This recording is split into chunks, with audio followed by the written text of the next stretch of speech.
Assalamu alaikum and good evening. You are watching HumSub.TV and I am Muneeb Hamid with the news. Civil military heads agree that National Action Plan needs more work. Country's top national security body on Monday conceded that progress on key elements of the National Action Plan to counter terrorism was still found wanting and ordered the finalization of the long-delayed national security policy.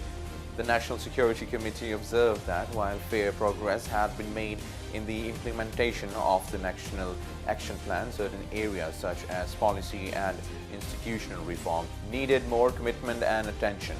The Prime Minister's office said in a statement issued after the meeting of the High Civil Military Coordination Forum. Meeting chaired by Prime Minister Shahid Khaqan Abbasi was attended by Interior Minister Ahsan Iqbal, National Security Advisor retired Lieutenant General Nasir Khan Janjua, Chairman Joint Chiefs of Staff Committee General Zubair Mahmood Hayat, Army Chief General Qamar Javed Bajwa, Naval Chief Admiral Zafar Mahmood Abbasi, Air Chief Marshal Sohail Man and senior officials. Army Chief General Qamar Javed Bajwa briefed senators on national security today.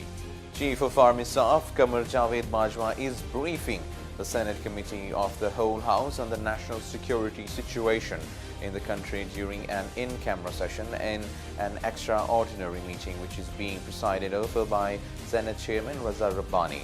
As the session began, the military leadership told the lawmakers present that since their inception in 2015, the military courts have decided 274 cases and awarded 161 death sentences. According to sources, the military leadership further said that 56 convicts had been executed in that time, 13 before the launch of Operation Raddul Fasad and 46 after the launch of the operation. The lawmakers were told that since General Bajwa was appointed Army Chief, the military courts had received 160 cases. Yuan may replace dollar in Pakistan-China trade. Minister for Planning and Development Ahsan Iqbal said on Monday that the government was examining a proposal to replace the US dollar with the Chinese yuan for trade between China and Pakistan. He was talking to journalists after the formal launch of long-term plan for the Pakistan-China Economic Corridor signed by the two sides on November 21. Newly appointed Chinese Ambassador Yao Jing and officials of the provincial governments also attended the launching ceremony. Election Commission of Pakistan asks PPP, PMLN to submit replies to PTI's foreign funding allegations. Election Commission of Pakistan on Tuesday began hearing Pakistan Tehreek-e-Insaf's petition accusing the Pakistan Muslim League Noon and the Pakistan People's Party of illegal and unlawful funding. Faisal Chaudhry appeared for the petitioner Farooq Habib, while advocate Jahangir Jadoo will represent Pakistan Muslim League Noon, and Pakistan People's Party leader Latif Khosa decided to defend his party in the case. Irshad Kassar, a member of the bench, asked the PTI lawyer to explain whether complaints could be filed under Section 15 of the political party's order. The Election Commission of Pakistan's five-member bench, headed by Chief Election Commissioner Justice Sardar Raza, then adjourned the case until January 8, 2018, asking the PMLN and PPP to submit their replies by then. America urges Pakistan to prove responsible stewardship of nukes. Trump administration's first foreign policy announcement Monday urges Pakistan to demonstrate that it's a responsible steward of its nuclear assets and warns that the fear of a nuclear conflict with India remains a key concern in Washington. The new policy also insists that Pakistan take action against militants on its soil and intensify its counter-terrorism efforts if it wants to continue its partnership with the United States. The United States will also encourage Pakistan to continue demonstrating that it is a responsible steward of its nuclear assets, says an official copy of the new policy released by the White House. Pence delays Mid-East visit amid anger over Jerusalem shift. U.S. Vice President Mike Pence has delayed a visit to the Middle East, the White House said on Monday, as a crunch tax vote on Capitol Hill looms and anger in the region over Washington's policy shift on Jerusalem persists. The trip to Egypt and Israel, due to begin in Tuesday, has been pushed back to mid-January, allowing Pence to remain in Washington in case he needs to cast the deciding vote in the Senate over President Donald Trump's tax reforms. The tax vote is still in very good shape, but we don't want to take any chances whatsoever, said a senior administration official. Senator John McCain's return home to Arizona to fight cancer has left Republicans with a razor-thin margin to push the legislation over the finishing line. Trump upset with Mueller, but not to sack him. President Donald Trump says he is not considering firing Special Counsel Robert Mueller, but he's plenty upset about the way the Russia probe investigator obtained and is using thousands of emails sent and received by senior Trump transition officials. The president says of the emails, "I can't imagine there's anything on them, frankly, because as we said, there is no collusion with Russia during last year's campaign." But he said the way Mueller got them was not looking good. United States vetoes UN resolution rejecting Trump's Jerusalem decision.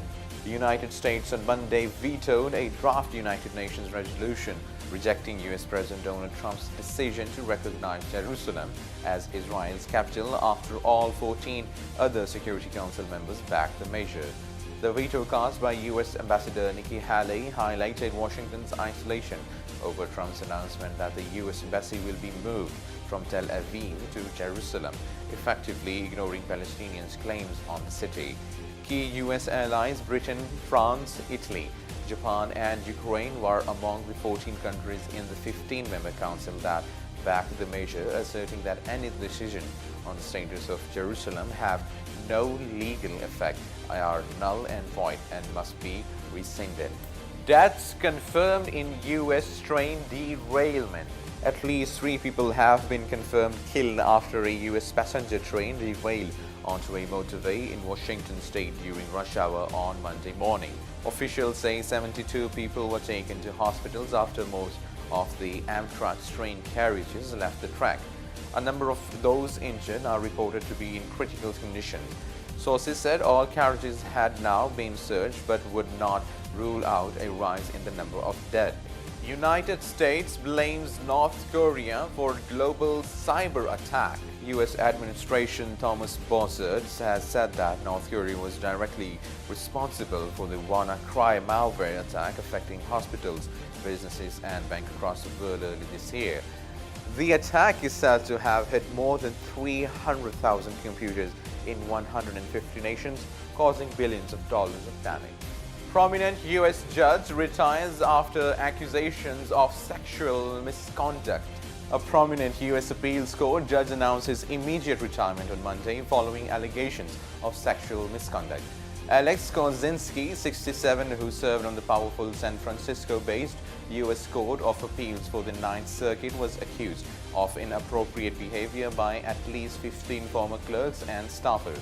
The Romanian-born Kozinski is the highest-ranking jurist in Sweden in a swirling nationwide reckoning on sexual harassment and abuse, which has toppled a number of powerful men in entertainment, politics and the media. Sports. West Indies spin hopes on Gale force to beat New Zealand in ODI series. The West Indies will hope short-form master Chris Gale can inspire a misfiring batting lineup in the one-day international series against New Zealand starting on Wednesday.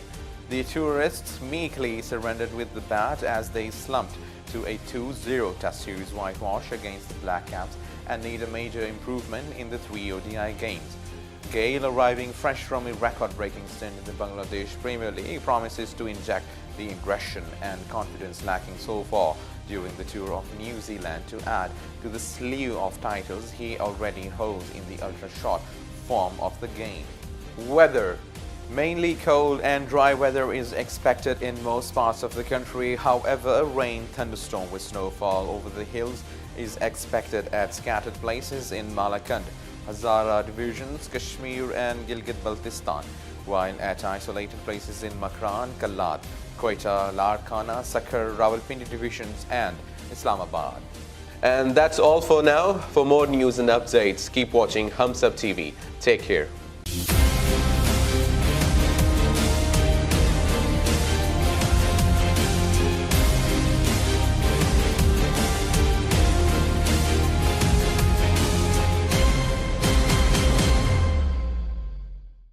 Please subscribe to HumSub.TV and hit the notification icon on the screen to get the latest updates of our channel. Thank you for watching HumSub.TV.